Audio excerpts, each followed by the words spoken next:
असहयोग सत्याग्रह जिसकी बात हम लोग नहीं कर रहे थे, जो एक तरीका दिया लड़ने का, और इसके इसके महत्व को अभी थोड़ी देर बाद जब मैं खालिद मिसाल की बात बताऊंगा तो आपको समझ में आएगा।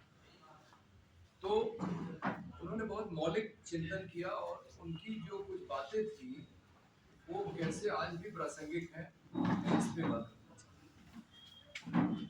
तो गांधी को पूरी दुनिया में जिन दो मूल्यों के लिए जाना जाता है वो एक है सत्य, दूसरा है हिंसा।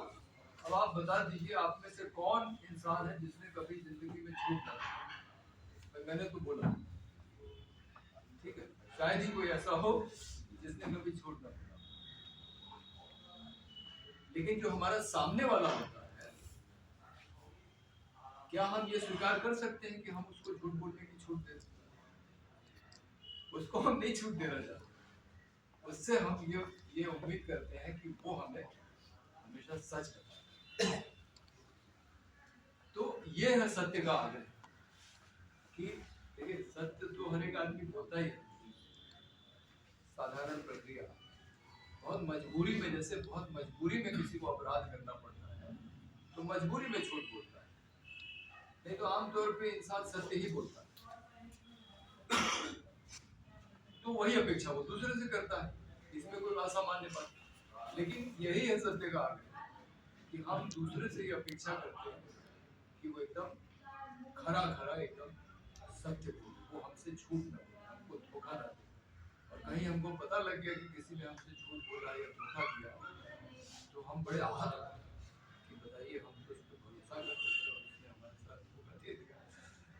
ठीक है, गांधी दूसरों से किस मायने में अलग थे? गांधी दूसरों से इस मायने में अलग थे कि जो अपेक्षा मैं आपसे करता हूँ उस पर मैं भी खरा हूँ, मैं किसी से झूठ न बोलूं। ठीक है, ये इस मायने में गांधी दूसरों से। वो एक कहावत है ना कि क्या है वो, गांधी तो मतलब जी के आप ही गांधी हो सकते वो चीज जो जो जिनको मानते हैं उनको आप जीवन में जिएंगे तो वही गांधी का रास्ता। अहिंसा का जो मूल्य है, इसको जैसे राजीव भाई बता रहे थे, इसका महत्व अब धीरे धीरे लोगों को समझ में आ रहा है। और मैं आपको सिर्फ यही घटना बताऊंगा। 2010-11 में हम लोगों ने गजा किया सड़क के रास्ते। पाकिस्तान में तो भारतीयों को इधर वीजा नहीं मिलता, सिर्फ पंजाब और सिंध का वीजा मिलता है, आपको बलूचिस्तान का वीजा नहीं मिलता है, इसलिए उससे नहीं गुजर सकते थे हम लोग। लेकिन ईरान जाके और ईरान से फिर पाकिस्तान की सीमा पे वापस आके जो उनका प्रांत है सिस्तान और बलूचिस्तान, हम लोगों ने यात्रा की। और ईरान पूरा, उसके बाद बड़ा सीरिया, नहीं पहले तुर्की, फिर सीरिया, सीरिया से लेबनान भी गए, लेबनान से फिर हम लोग लौट के सीरिया आए, फिर मिस्र गए, मिस्र से हम लोग गजा में जाने के पहले सीरिया में जो आखिरी मुल्क था, बड़ा मुल्क जहाँ हम लोग थे, मिस्र में तो हम लोग मात्र बंदरगाह से बस रफा तक का जो 40 किलोमीटर था वही सफर किया। दमिश्क में हम लोगों को मिले खालिद मिसाल, जो उस समय हमास के प्रमुख थे। वो वहाँ गजा में नहीं रह सकते क्योंकि उनको अपनी जान का खतरा था, 2 बार उनके ऊपर जान का हमला भी हो चुका। अब हमास आपको मालूम है, उसको अमेरिका कहता है आतंकवादी संगठन, और आतंकवादी संगठन का जो मुखिया है हम खालिद मिसाल, उससे हम लोगों की बातचीत हो रही है। 60-70 लोग थे और उसमें कुछ भारतीय भी थे। तो उसने गांधी और नेहरू की तारीफ की बात करते थे। उसने बोला ये मेरे आदर्श। तो नेहरू की तो इसलिए कर रहा था क्योंकि जब इजराइल बनाया गया तो वहां से 7 लाख फिलिस्तीनी खदेड़े गए। वो तो नहीं, उनके पूर्वज आज भी सीरिया में, जॉर्डन में, मिस्र में और वेस्ट बैंक में आज भी राहत शिविरों में रहते हैं। और नेहरू ने इन सब का दौरा किया। और आपको मालूम है कि गांधी विश्व के अकेले बड़े नेता थे जिन्होंने इजराइल बनने का विरोध किया। उन्होंने कहा था कि ये जगह उतनी ही फिलिस्तीनियों की है या अरबों की है जितनी कि अंग्रेजों का है और जितना कि फ्रांस फ्रांसीसियों का। और भारत सरकार की नीति रही कि इजराइल को उसने मान्यता नहीं दी जब तक कि नरसिम्हा राव भारत के प्रधानमंत्री नहीं।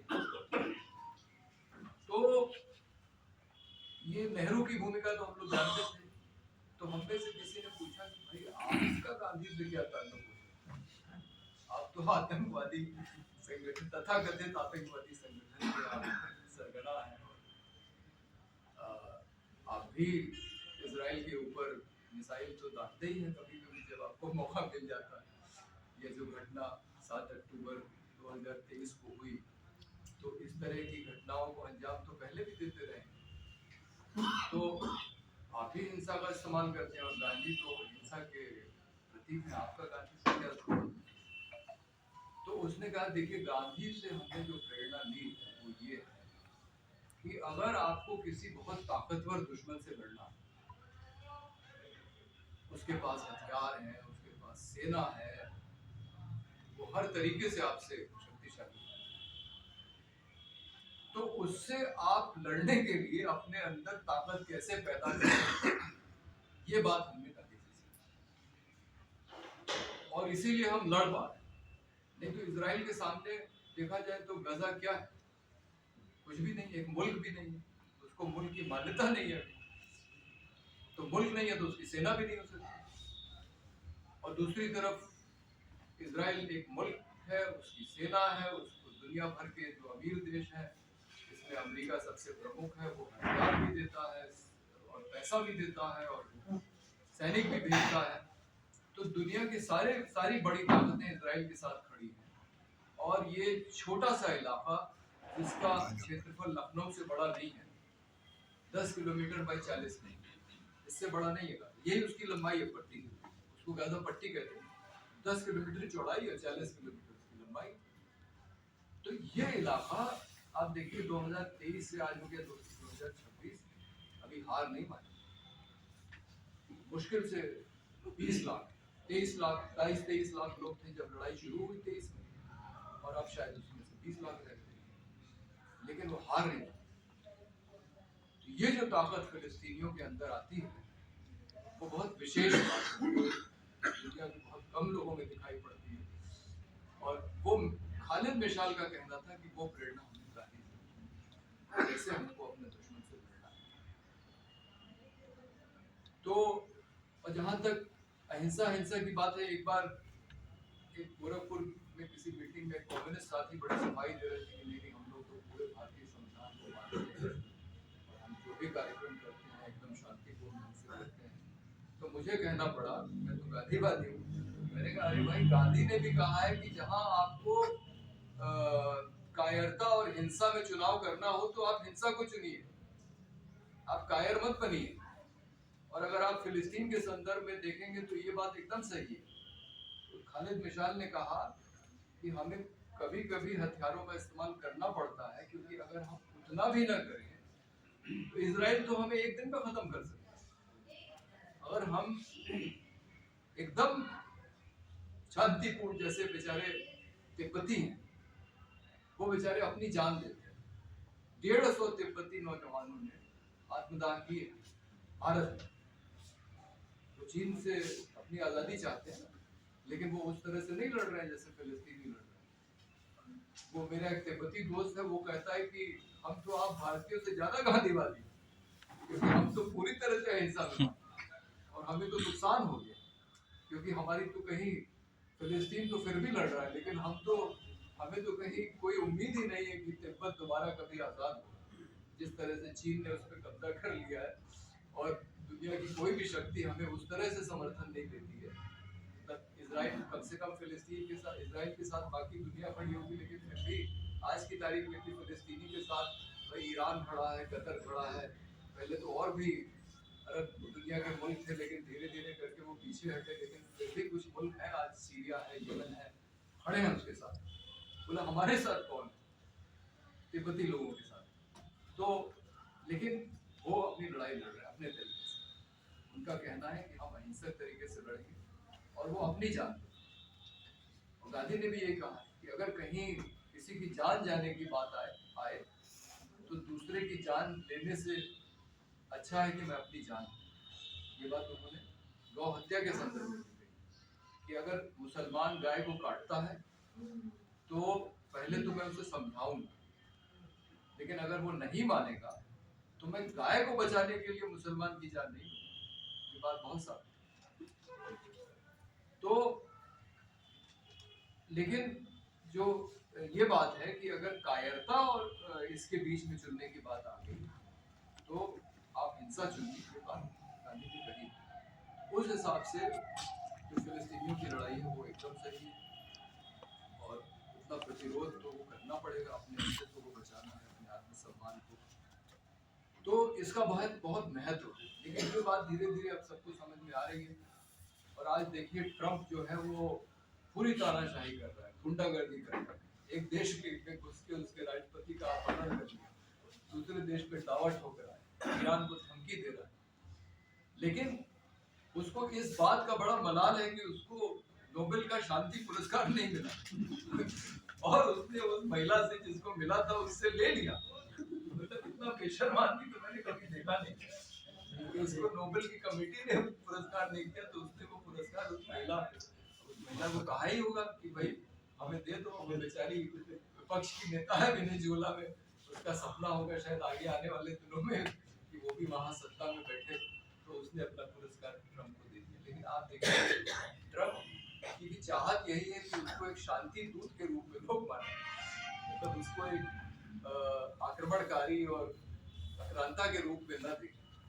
तो शांति और अहिंसा की बात, जो भी युद्ध हो रहे हैं, देखिए अंततः ये अपने मोदी जो कभी पाकिस्तान से बात नहीं करते हैं, ये ट्रम्प को सलाह देते हैं कि वेनेजुएला से बात करना, कि बातचीत ही एकमात्र रास्ता है। मतलब वो जाके उनका राष्ट्रपति का अपहरण कर लाया और ये उसको सलाह दे रहे हैं कि बातचीत एक रास्ता है। तो लेकिन हकीकत यही है, चाहे पुतिन हो, चाहे जेलेंस्की हो, और चाहे ट्रम्प हो, चाहे जो भी हो, पर अंत में तो आपको बातचीत, ग्रीनलैंड पे भी अगर इनको कब्जा करना है तो वो तो अंत में बातचीत से ही सब तय होगा। तो शांति और अहिंसा का जो महत्व है वो सबकी निजी जिंदगियों में भी, ये हमारा स्वाभाविक एक कहना चाहिए कि ये स्थिति है जिसमें हम रहना चाहते हैं अहिंसा और शांति के साथ, लेकिन जब बहुत मजबूर होते हैं तब हम हिंसा के लिए बात करते हैं। लेकिन हिंसा जो है वो सामान्य स्थिति नहीं है इंसानों की, सिवाय फिलिस्तीन और इस तरह के कुछ इलाके छोड़ दिए जाए जहाँ रोज हमला हो रहा है, तो वो तो उनके लिए तो बड़ी असामान्य है। तो कभी मैं सोचता हूँ हर एक घर में जाइए आप, शहीदों की तस्वीरें दीवारों पर लगी होंगी और वहाँ के उस समय प्रधानमंत्री थे इस्माइल हानिया, जिनकी अभी ईरान में हत्या कर दी गई। इस्माइल हानिया के घर में भी शहीदों की जो फोटो है वो दीवारों पर लगी थी, जो दुनिया में और कहीं नहीं आती कि बड़े नेताओं के घर में किसी ने शहादत दी। भाई जो सैनिक है वो तो बेचारा गांव के किसी मध्यम वर्गीय परिवार का ही होगा ना, वो कोई किसी अमीर परिवार से या किसी नेता के परिवार का तो लड़का होगा नहीं जो सैनिक बनने जाएगा। अजीत डोभाल जी जो सबको बदला लेने की बात सिखा रहे हैं, सुन रहे हैं, इनका बेटा जो है उसको विदेश की कहीं की नागरिकता है और वो अपना सारा व्यापार जो है दुनिया भर में करता है सबके साथ मिलकर, लेकिन हमारे देश के बच्चों को सिखाया जा रहा है कि आप जो है जो मंदिर लूटे गए हैं उनका बदला लें। तो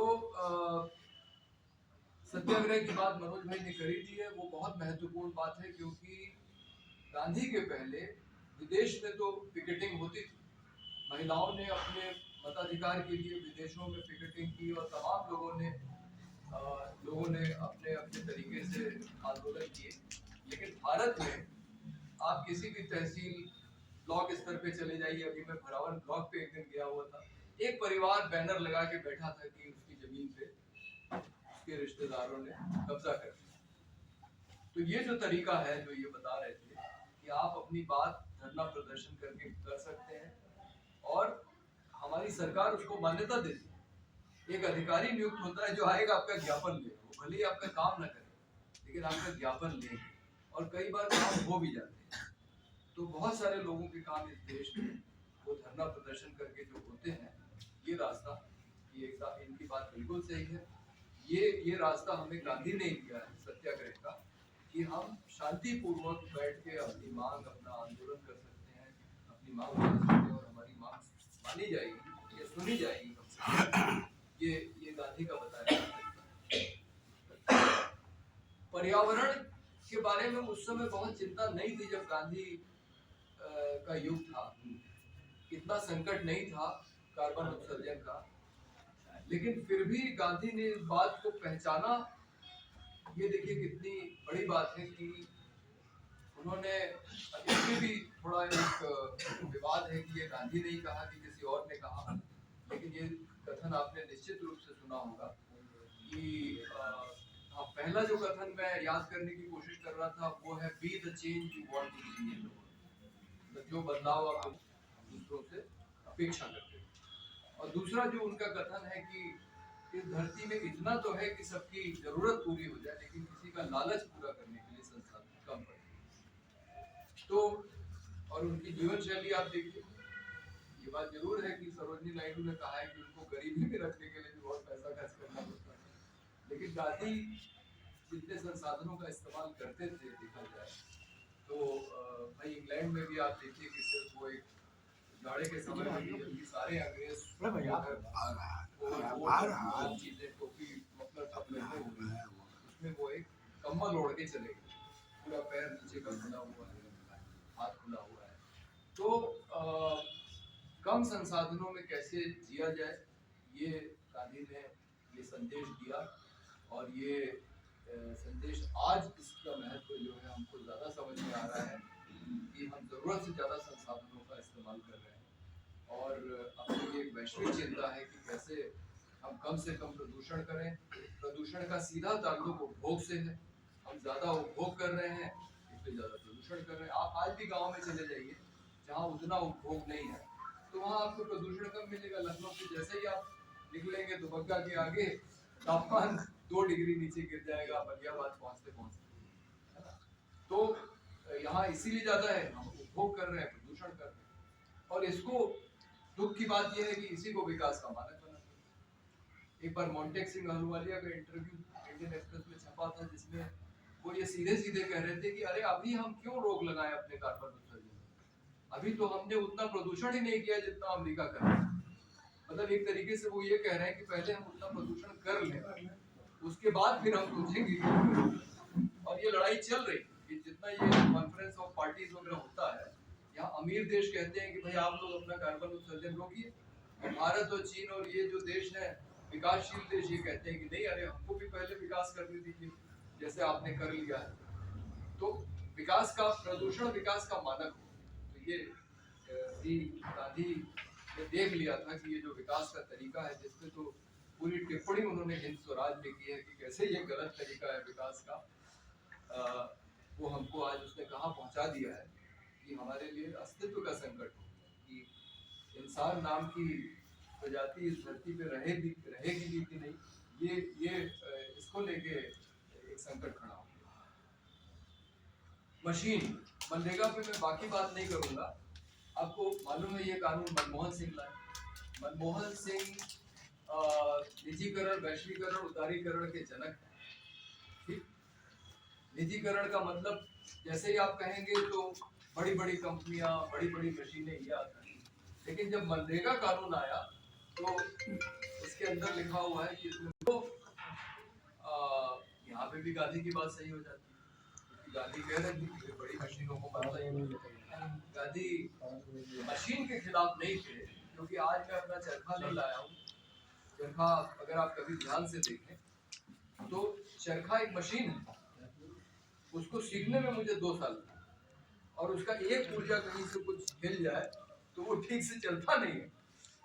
ठीक है, तो वो बड़ी बारीक मशीन है जिसमें रुई से आप रुई काट के आप धागा तैयार करते हैं। तो गांधी चरखा चलाते थे। उनका सिर्फ ये कहना था कि भाई आपको उत्पादन के उन तरीकों का इस्तेमाल करना पड़ेगा जो रोजगार के लिए खतरा है। और आप देखिए ये जो खेतियां मजदूर हैं, ये भी जब बड़ी बड़ी हार्वेस्टर आ जाती है पंजाब से तो उसका विरोध करते हैं।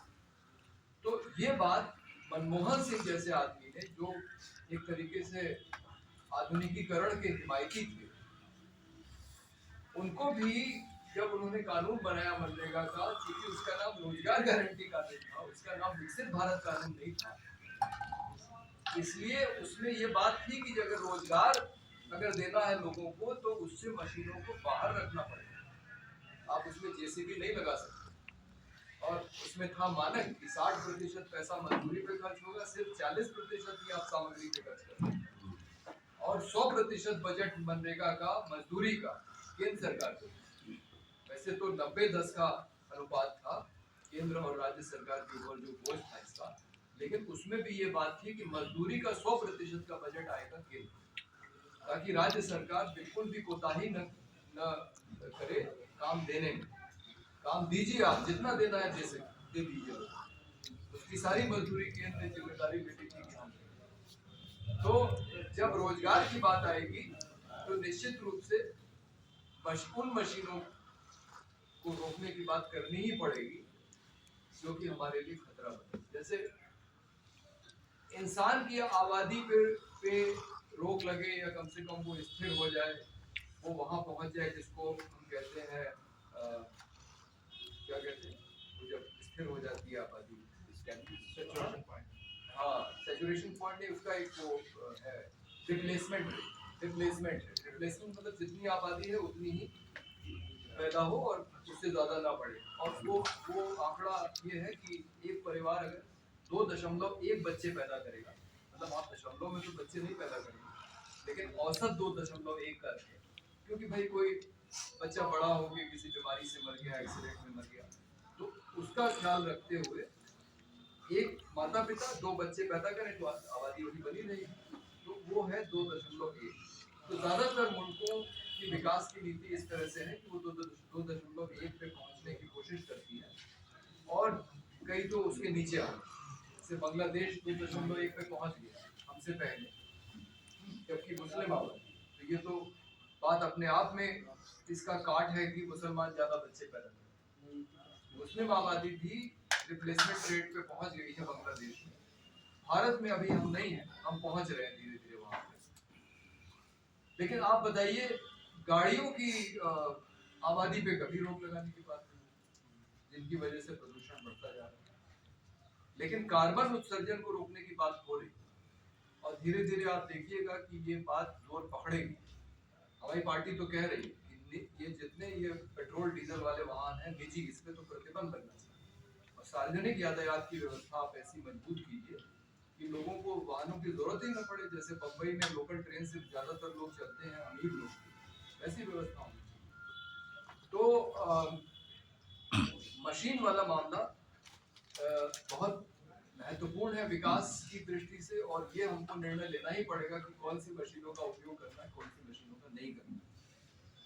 तो मैंने अपने निजी जीवन में तो जितना मेरी क्षमता है उतना मैं पेट्रोल डीजल के वाहन से नहीं चलता, बिना पेट्रोल डीजल के वाहन से चलता हूँ 2 पहिया।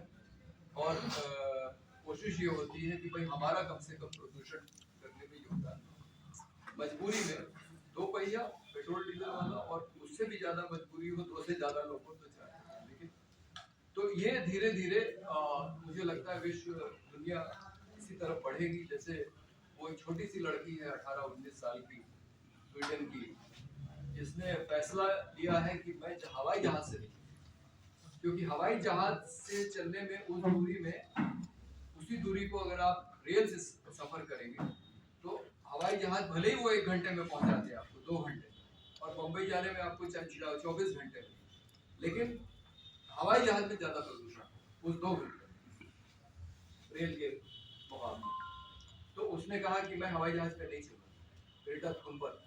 और जब वो संयुक्त राष्ट्र में उसका भाषण हुआ, जहां उसने ट्रम्प की आंखों में आग डाल के कहा कि आपकी विकास नीतियां गलत है, तो वो पानी के जहाज से, और वो देखिए कितनी समझदार लड़की है कि वो ज्यादातर पर्यावरण पे काम करने वाले लोग अपने आप को सिर्फ पर्यावरण तक ही सीमित हैं, लेकिन वो गाजा भी चली और अपने साथ कई लोगों को लेके फिलिस्तीन के समर्थन। तो ग्रेटा थुनबर्ग ने फैसला लिया है कि मैं हवाई जहाज से नहीं चलूंगी, अपनी माँ को भी समझाया कि तुम भी मत चलो, और उसका नतीजा ये हुआ कि यूरोप में हवाई जहाज से चलने वालों की संख्या कम हो गई, ट्रेन से चलने लगी। यूरोप में हवाई जहाज से चलना मतलब जैसे हम और आप बस पकड़ते हैं, यहाँ से बाराबंकी जाना है, हरदोई जाना है, आजमगढ़ जाना है, तो आजमगढ़ और बनारस की दूरी तो लोग हवाई जहाज से ही करते हैं, तो कोई बस और ट्रेन से नहीं करते। लेकिन उसका ये परिणाम रहा।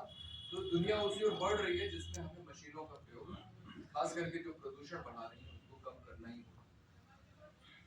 हिंदू मुस्लिम एकता के बारे में राजीव ने कहा, एकदम बात बिल्कुल सही है। गांधी को मारने के 3 कारण थे। एक तो ये कि वो जाति प्रथा को खत्म करने की बात कर रहे थे। अब इसको लेके बड़ा भ्रम है, खास करके दलितों के अंदर ये है कि नहीं, गांधी तो जाति प्रथा को मानते थे। ये हकीकत नहीं है। गांधी वर्ण व्यवस्था को मानते थे, छुआछूत के खिलाफ थे बचपन से, क्योंकि बचपन में जब उनकी माँ ने जो सफाई करने आता था, उसके बच्चे, औरत आती थी, उसके बच्चे से खेलने को मना किया, तो गांधी ने वो बात नहीं मानी। तो छुआछूत के खिलाफ हमेशा गांधी रहे। और 42 में आके जब वो अंबेडकर के संपर्क में आ गए थे, तो उन्होंने ये कहा कि जाति प्रथा का नाश होना चाहिए, एनाहिलेशन ऑफ कास्ट, जो बात अंबेडकर कह चुके थे। अंत में गांधी उस नतीजे पे पहुंच जाते हैं, लेकिन 1942 थोड़ी देर लगती है, तो लेकिन उनको ये बात समझ में आ गई। और वो ये चाह रहे थे कि जाति प्रथा का उन्मूलन हो, जो बात हिंदुत्ववादियों को बिल्कुल मंजूर नहीं थी, क्योंकि वो तो जाति व्यवस्था को बनाए रखना चाहते।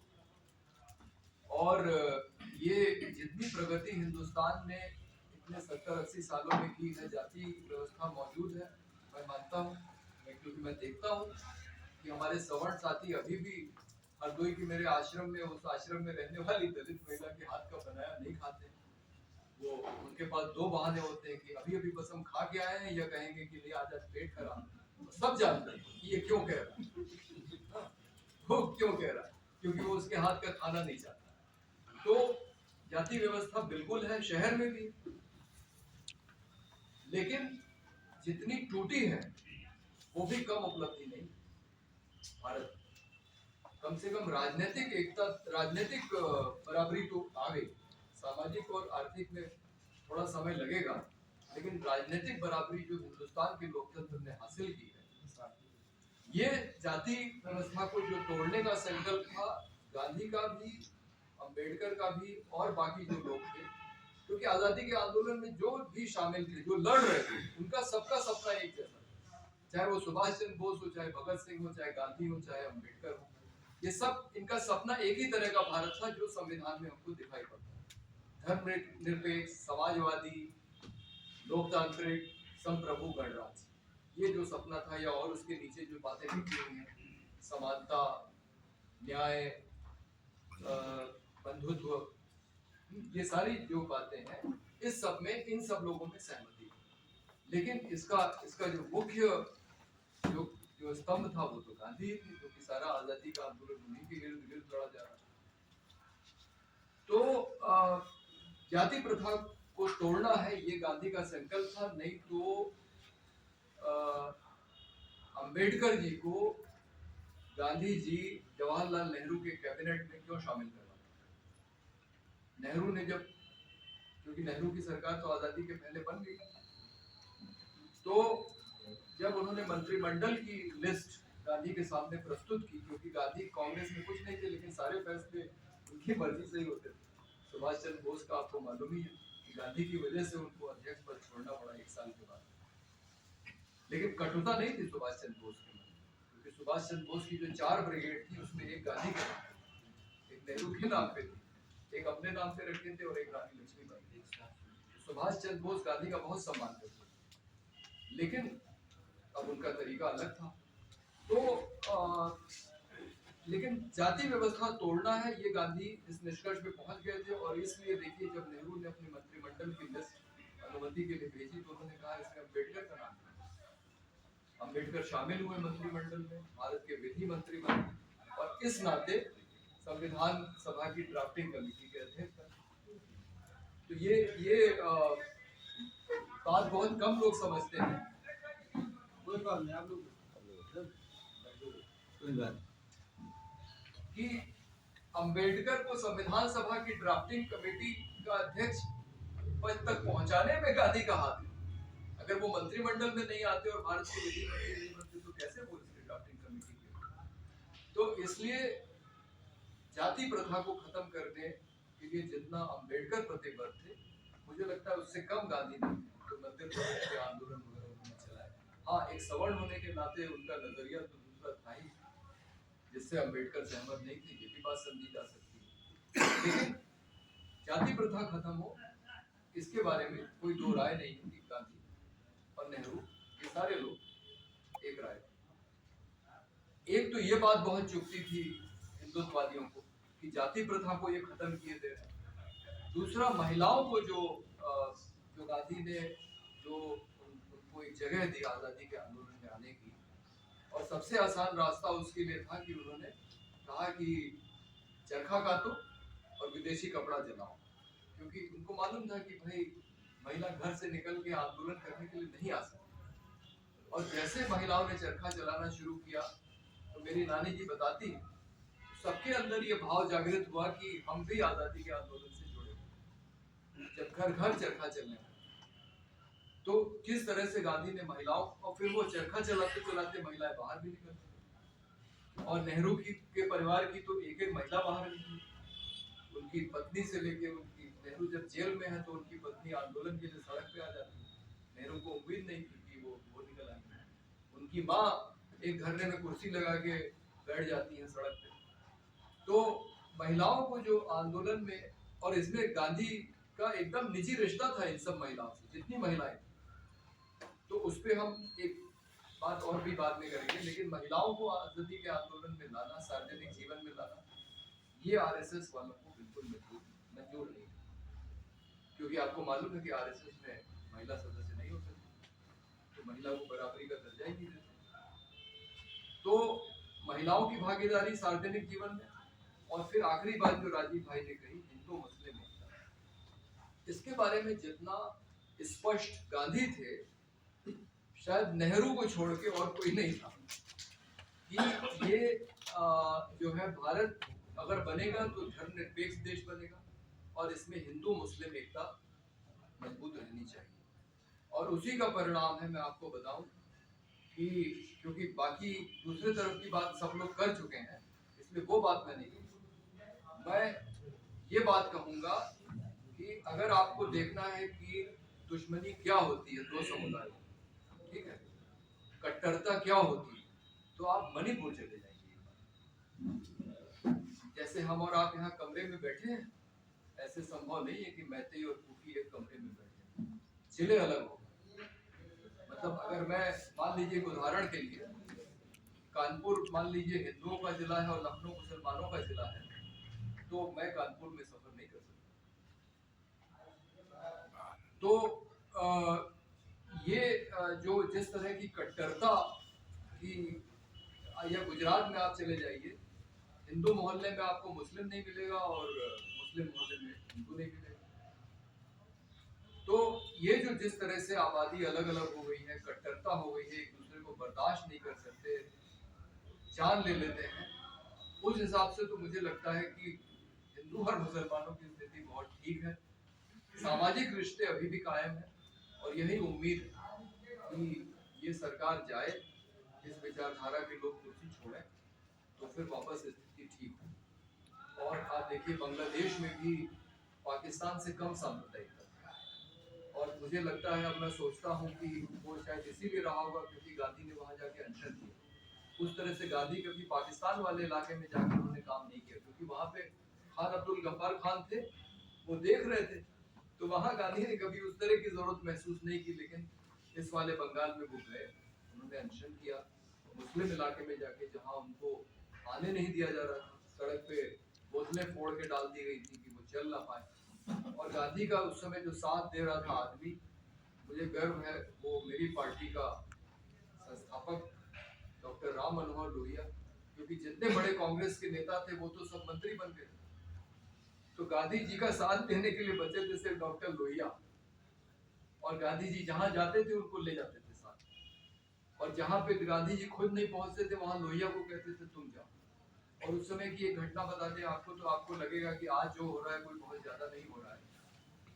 अखबार में खबर छपी कि मुस्लिम इलाके में 303 बंदूकें पाई, तो लोहिया जी ने जांच कराई क्या मामला है, इतनी बंदूकें कहाँ से आ गई मुस्लिम इलाके में? तो पता लगा कि वो 303 बंदूकें नहीं थी, वो एक 303 बोर की पिस्तौल थी। क्या? और खबर किसने छापी थी? भारत सरकार के सूचना और दूरसंचार। ठीक है, तो लोहिया ने गांधी जी से कहा कि ये क्या हो रहा है? तो ये सरकार इस तरह की खबर छाप रही है, प्रेस में दे रही है कि 303 बंदूकें पाई गई मुस्लिम इलाकों में। ये तो हम लोग जो मेहनत कर रहे हैं हिंदू मुस्लिम एकता का, ये तो पूरा पानी फेर दे रहे हैं। तो उन्होंने गांधी जी से कहा कि आप नेहरू को कहिए कि इसका खंडन प्रकाशित करें। वो खंडन कभी नहीं आया। फिर लोहिया ने सोशलिस्ट पार्टी की तरफ से हिंदू मुस्लिम एकता की मीटिंग आयोजित की, और उसी समय मीटिंग हो रही थी कांग्रेस की, ऑल इंडिया कांग्रेस कमेटी, जिसमें गांधी को रहना था। गांधी के पास संदेश आया कि भैया वहां चलिए, मीटिंग चालू हो गई। गांधी ने कहा कि नहीं, आज तो हमारे लिए यही मीटिंग ज्यादा जरूरी है। और वो कांग्रेस की जो कार्यकारिणी, राष्ट्रीय कार्यकारिणी की जो बैठक थी, उसमें वो नहीं गए। और बताते हैं उसके बाद ही नेहरू और लोहिया के बीच में दूरियां बढ़ने लगी, क्योंकि नेहरू को लगा कि ये तो गांधी को जो है अपने खेमे में लिए चले जा रहे हैं। तो जो जो प्रतिबद्धता गांधी की थी हिंदू मुस्लिम एकता के लिए, वो उसकी कोई मिसाल नहीं है। और ये देश अगर आज बचा हुआ है, अगर आप अभी भी बैठ के एक कमरे में बात कर रहे हैं, अभी भी एक दूसरे के घरों में आ सकते हैं, जा सकते हैं, तो मैं अहमदाबाद में भी जा सकता हूँ, लेकिन मैं वहां पे घर नहीं खरीद सकता जो वहाँ पे। तो ये मुझे लगता है कि इसका श्रेय सिर्फ और सिर्फ गांधी को मिलता है कि उन्होंने ये सोच आजादी के आंदोलन में डाली कि ये देश जो बनेगा वो धर्मनिरपेक्ष है। और इसीलिए आप देखिए कि जितनी बड़ी संख्या मुसलमानों की विभाजन चाहती थी, उससे ज्यादा मुसलमान विभाजन के खिलाफ थे, जिसमें एक अब्दुल कयूम अंसारी की आज पुण्यतिथि है, ऐसा रॉबिन भाई ने याद है। और दूसरी जो पुण्यतिथि है वो महादेव गोविंद रानाडे, कल उनकी जयंती थी। कल उनकी आज ही है 18 जनवरी आज उनकी जो कांग्रेस के वरिष्ठ नेता आजादी के आंदोलन में शामिल हैं। तो एक तरफ मुस्लिम लीग अगर देश के विभाजन की मांग कर रहा था, तो जमाते उलेमा हिंद उसके विरोध में सम्मेलन कर रहा था। 75,000 लोगों की मीटिंग रखी गई थी दिल्ली में, और उसमें उससे ज्यादा लोग आ गए, जगह कम पड़ी। विभाजन के खिलाफ मुसलमानों की मीटिंग सिर्फ। और खान अब्दुल गफ्फार खान को तो आपको मालूम ही है कि आजाद पाकिस्तान में भी जेल में रहना पड़ा, क्योंकि वो द्विराष्ट्र सिद्धांत के खिलाफ। तो ये जो तीनों चीजें हैं, ये इसकी वजह से गांधी की हत्या की गई।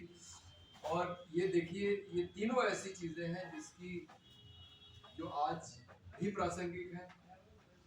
जाति प्रथा के उन्मूलन का एजेंडा आज भी चल ही रहा है। सब लोग मानते हैं कि बहुत महत्वपूर्ण काम है। महिलाओं के लिए तो मोदी जी खुद ही बेटी बचाओ बेटी पढ़ाओ की बात करते हैं। ये बात दूसरी है कि उनके यहाँ कोई स्वतंत्र महिला नेता नहीं है, उनकी पार्टी में या आरएसएस में तो सदस्य ही नहीं बन सकते। लेकिन महिलाओं की भागीदारी की बात उनको भी करनी पड़ती है, और हमारे योगी जी को भी करनी पड़ती है बार बार कि देखिए हम महिलाओं को कितना आगे बढ़ा रहे हैं। और हिंदू मुस्लिम एकता की जरूरत तो हम सब लोग शिद्दत से महसूस करते हैं, जो चाहते हैं कि ये देश बचा रहे। लोकतंत्र के बारे में भी जो गांधी की जो निष्ठा थी, वैसी गांधी, लोहिया, जयप्रकाश को छोड़ के मैं किसी तीसरे नेता में नहीं देखता भारत के। आपको मालूम है उन्होंने क्या कह दिया? नागालैंड में, जब नागालैंड के लोगों ने भारत से एक दिन पहले आजादी की घोषणा कर दी 14 अगस्त, उन्होंने कहा हम तो भारत का कभी हिस्सा रहे नहीं है, ना आज है। जबरदस्ती सेना पहले अंग्रेज ने यहाँ रखी, अब भारत रखेगा, हम भारत से आजादी चाहते। नेहरू ने कहा कि प्रधानमंत्री बनने के बाद उनकी सोच बदली। उन्होंने कहा कि ये तो हो नहीं सकता, और उन्होंने सेना भेज के जबरदस्ती उसको भारत के साथ रखा। बाद में गांधी ने उस समय कह दिया था कि अगर नागालैंड के लोग चाहते हैं कि वो भारत से अलग हो, अगर वो भारत के साथ नहीं रहना चाहते हैं, तो ये उनकी इच्छा है। उनकी इच्छा से ही वहाँ का फैसला होगा। और नेहरू को उन्होंने कहा कि अगर तुम बंदूक के बल पे अगर तुम नागालैंड पे शासन करना चाहते हो तो सबसे पहले गोली खाने वाला आदमी मैं हूं। ये गांधी ने नागालैंड के बारे में कहा। और कश्मीर के बारे में भी उनकी कुछ ऐसे ही राय थी। उनका कहना था कि यहाँ जो राजा जो चाहेगा क्योंकि तब तक समझौता हो गया। उन्होंने कहा था कि राजा की इच्छा से नहीं तय होगा कश्मीर का भविष्य, कश्मीर के लोग जो चाहेंगे वो कश्मीर का भविष्य। ठीक है? तो लोकतंत्र में इस तरह की आस्था, और जिसको कांग्रेस का कोई बड़ा नेता कहने को तैयार नहीं कि सब राष्ट्रवादी, उस समय राष्ट्रवादी वही थे, उस समय ये नहीं थे जो आज है। उस समय तो राष्ट्रवादी यही थे ना, कांग्रेस के अंदर ही थे। तो ये जो बात है इसकी हिमायत सिर्फ सोशलिस्ट पार्टी के नेता ही करते थे, और किसी भी भारत के राजनीतिक दल के लोग ये बात नहीं करते थे कि कश्मीर और नागालैंड के लोग जैसा वो चाहेंगे वैसे वो रहे। अगर वो आजाद होना चाहे तो ये उनकी, तो उसमें उनकी सोच ये थी कि भाई आप जबरदस्ती वहां शासन नहीं कर सकते सेना के बल पे। अगर आपको इन इलाकों को अपने साथ रहना है तो उनके लोग दिल के साथ, दिल से आपके साथ आएंगे, तभी आप उनको साथ में रख सकते। और गांधी की ये जो भावना थी वो तो इतनी प्रबल थी कि उनका तो ये मानना था कि गांव-गांव स्वराज, गांव-गांव में स्वराज होना चाहिए। हर एक गांव को अपने फैसले लेने का अधिकार होना चाहिए, जो राजीव गांधी ने 73वें और 74वें संशोधन में संविधान में शामिल करवाया, वो भी गांधी की सोच थी, ग्राम स्वराज की। ये बात दूसरी है कि वो अभी उस तरह से लागू नहीं है। गांव के फैसले अभी भी बीडीओ, सीडीओ और डीएम साहब ले लेते हैं बैठ के अपनी कुर्सियों पर। ग्राम प्रधान तो बेचारा सरकारी कर्मचारी जैसे उनके आगे पीछे घूमता है। लेकिन असल में संविधान में इस बात का प्रावधान है कि जैसे राबड़ी देवी कहती थी अटल बिहारी वाजपेयी जब पटना के हवाई अड्डे पे आते थे कि मैं क्यों जाऊं उनको लेने, भाई वो भी जनप्रतिनिधि है, मैं भी जनप्रतिनिधि हूँ, वो थोड़ा सा बड़े क्षेत्र के जनप्रतिनिधि है, मेरा इलाका थोड़ा छोटा है, लेकिन हैसियत हमारी बराबर है, वो भी चुन के आए, मैं भी चुन। तो ये बात तो हर एक ग्राम प्रधान को कहनी चाहिए कि भाई जैसे विधायक है, सांसद है, वैसे ही मैं हूँ। मैं क्यों बीडीओ और सीडीओ के दफ्तर में जाऊँ, उनको हमारे दफ्तर में आना चाहिए क्योंकि मैं चुना हुआ प्रतिनिधि। तो उस हिसाब से देखा जाए तो ग्राम प्रधान की हैसियत मुख्यमंत्री और प्रधानमंत्री जैसी। और हमारी पार्टी ये मानती है कि जो भी फैसले हों, 370 एकदम सही था कश्मीर में, कोई भी फैसला केंद्र सरकार ले वो राज्य सरकार द्वारा भी, उसकी विधानसभा द्वारा पहले पारित होना चाहिए, तब वहां लागू होना चाहिए। ये तो था 370, और क्या था? ये सब हर एक राज्य को मिलना चाहिए ये अधिकार। केंद्र कोई कानून बना दे, जैसे अभी जबरदस्ती ये बना दिया बीजी, भाई हमें नहीं चाहिए, हमें मनरेगा ही चलाना है, आप क्यों जबरदस्ती ठोक रहे हैं? ये फैसला आप हमारे ऊपर छोड़िए।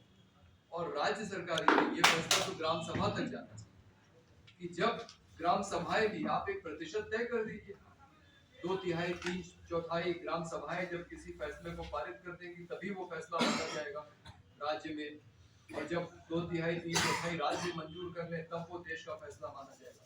इस तरह का कुछ बनाया जा सकता है, लेकिन वो अधिकार गाँव को मिलना चाहिए। और जितने जन आंदोलन चल रहे हैं, जो राजीव भाई की तो लड़ाई अपने डीएम से यही हो रही थी, डीएम कह रहा था एयरपोर्ट बनेगा, ये कह रहे थे कि गाँव वाले नहीं चाहते, कैसे बना लोगे, और अंत में लड़ाई उन्होंने जीती क्योंकि गाँव वाले नहीं चाहते थे एयरपोर्ट। वो कह रहा था कि नहीं एयरपोर्ट बनेगा, ये सरकार का फैसला, और ये लोग कह रहे थे कि गांव वाले नहीं चाहते हैं एयरपोर्ट यहाँ। 8 गांव के लोगों ने मिलकर जो लड़ाई लड़ी, अंत में इस सरकार को, भारतीय जनता पार्टी की सरकार को पीछे हटना पड़ा। तो ये जो लोकतंत्र की ताकत थी, ये गांधी की कल्पना में इसी प्रकार का लोकतंत्र था जहां फैसले लोग लेंगे, चाहे वो नागालैंड के हो, चाहे वो कश्मीर के हो, और चाहे वो राजीव भाई के आजमगढ़ के उन 8 गांव के लोग, वो तय करेंगे कि यहाँ एयरपोर्ट बनेगा कि नहीं। और अंत में मैं आऊंगा महिलाओं के बारे में, जो उनका है गांधी ब्रह्मचर्य, क्योंकि मैं वो सारी बातें कह रहा हूँ जो गांधी ने कही और जो ब्रह्मचर्य पे, ये ऐसा विषय जिसमें बहुत बातचीत नहीं होती। 4 बच्चों का बाप जो है ब्रह्मचारी बनने की कोशिश करता है, ब्रह्मचारी आप समझते हैं, वो जो उसके अंदर ये इच्छा है, यौनिक इच्छा, उसको वो दबाना चाहता है और उसके लिए वो प्रयोग कर रहा है। और अंत में ऐसी स्थिति आती है कि वो न तो आदमी है ना औरत है, मतलब वो इससे ऊपर उठ गया है, जो जो लिंग भेद है।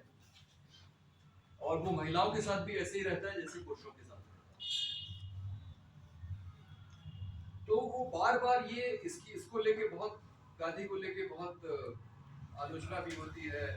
जो प्रयोग उन्होंने किए महिलाओं के साथ सोने के, कि उन्होंने तो अपना प्रयोग कर लिया, लेकिन उन महिलाओं के ऊपर क्या बीती होगी जो उनके साथ सोई। लेकिन आ, वो करने की कोशिश क्या कर रहे थे, इसको जरा अगर समझेंगे, और वो आज क्यों प्रासंगिक है। जब नई आर्थिक नीति आई, निजीकरण, उदारीकरण, वैश्वीकरण, एक दौर आया ऐसा लखनऊ में, मुझे याद है, एक विज्ञापन लग गया था, एक श्वेत महिला और एक अश्वेत पुरुष, कंडोम का विज्ञापन।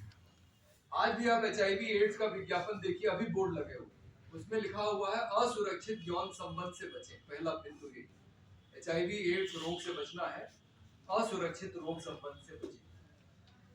इसका क्या मतलब? ये पत्नी के साथ यौन संबंध की बात तो नहीं हो रही है ना? सही है ना? ये तो आप विवाहेतर, शादी के बाहर जो यौन संबंध बना रहे हैं, बढ़ावा दिया जा रहा है, शादी के पहले जो यौन संबंध बना रहे हैं, ये उसकी बात कर रहे हैं। असुरक्षित यौन संबंध आप न बनाएं, ठीक। लेकिन कंडोम बेचने वाले क्या कर रहे थे? वो कह रहे थे नहीं नहीं, कोई चिंता करने की जरूरत, बस कंडोम का इस्तेमाल कर लीजिए, आप सुरक्षित। यही मैसेज दिया जा रहा है। तो उसका बहुत भारी विरोध, और वो विज्ञापन उतारना। और फिर सरकारी तौर पे ये कहा जाने लगा कि HIV एड्स से बचने का एक ही तरीका है कि आपको यौन संबंधों में संयम रखना पड़ेगा, ठीक है। जो बात कंडोम बनाने वाली कंपनियां प्रचारित कर रही थी, उसको रोका गया, उनके विज्ञापन रोके गए कि भाई आप इस तरह से खुले खुले नहीं कर सकते कि औरत आदमी कोई भी, और भाई सफेद औरत और काले आदमी को इसलिए दिखाया जा रहा था कि कोई जरूरी नहीं है कि आप, क्योंकि शादी आमतौर पे एक ही नस्ल, एक ही जाति, एक ही उसमें होती है, ये दिखाया जा रहा था चाहे आप अलग अलग भी हो, आप यौन संबंध बनाना चाहें तो बनाए, कंडोम का इस्तेमाल कर ले, आप सुरक्षित, ठीक। लेकिन जैसे ही ये समझ में आया सरकार को कि ये गड़बड़ हो रहा है, तो विज्ञापन भी उतारे गए, और फिर तुरंत जो आधिकारिक तौर पे जो भूमिका ली गई कि कंडोम का इस्तेमाल करने से ही सिर्फ काम नहीं चलेगा, कंडोम का इस्तेमाल करने से काम चल जाता तो वही परंपरा हो चल जाती। आपको अपने यौन संबंधों में संयम बरतना पड़ेगा। वही बात आज HIV एड्स से बचने के जो विज्ञापन है अभी भी शहर में लगे हुए हैं, सबसे पहले असुरक्षित यौन संबंध से आप बचें, ठीक। यौन संबंधों में संयम रखें। मुझे लगता है गांधी का ब्रह्मचर्य का जो जो बात थी वो सिर्फ इतनी थी कि आपको यौन संबंधों में, आपको उस समय तो HIV एड्स को कोई जानता नहीं था, जैसे उस समय पर्यावरण के संकट को कोई नहीं जानता, लेकिन ये बात गांधी को समझ में आ गई थी। उनका महिलाओं के प्रति बहुत आकर्षण था। ये मत सोचिएगा कि बहुत साधु थे। अपने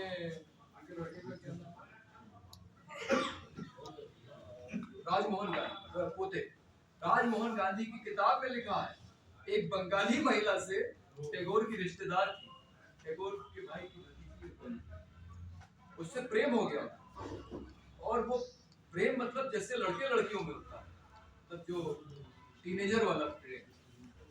तो गांधी के सेक्रेटरी महादेव देसाई, राजगोपालाचारी, गांधी के बेटे को कहना पड़ा कि आप कर क्या रहे हैं, इस उम्र में आके आप ये क्या कर रहे हैं। तब उन्होंने उसको, और वो महिला बहुत नाराज हुई कि आपने बात इतनी आगे बढ़ा दी और हम पीछे हो।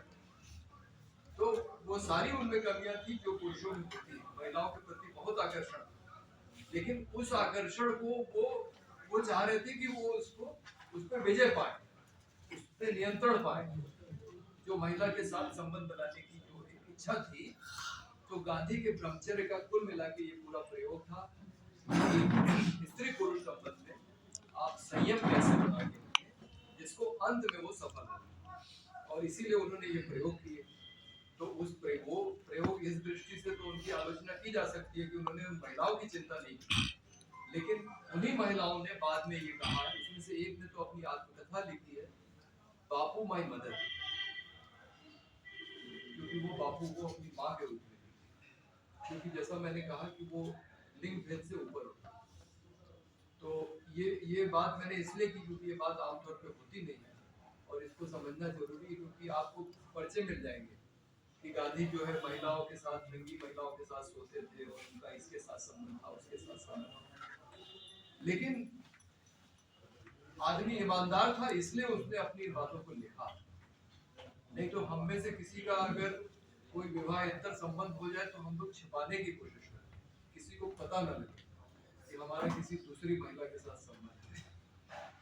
लेकिन एक ऐसा आदमी था जो अपने अपनी महिलाओं के साथ जो संबंध है उसके बारे में भी उसने लिखा और सब कुछ खुला।